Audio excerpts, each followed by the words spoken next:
The 2-year yield, which looks a lot like the German yield, which is a chart of disinflation.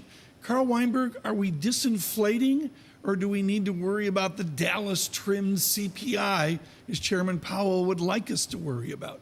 Well, I think inflation is low and slow and steady. I think that's the best way to think about it. We're not in any danger of deflation, I believe. But however, we are at a very, very historic low in inflation, and bond yields are appropriately low, reflecting both that. What does that do to retirees? I was around the Barbie. Me and Farrell were doing Beyond Meat in Central Park, and all the fossils are with us. What do the fossils do? The fossils? The fossils. They need to save. Guys older than us. They need to save. There's no real yield. What do? Well, they live a little bit less large than they thought they were going to. And there certainly is some imbalance, perhaps, between people's retirement expectations and what they're actually going to be able to realize.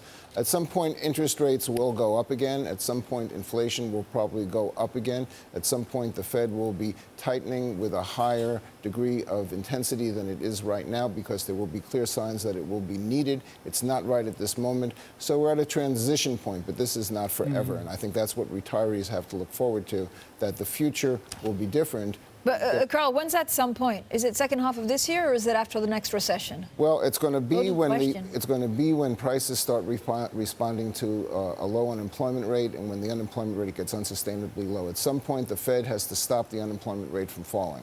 It has to do it permanently, and it even probably has to push it up a little bit over time.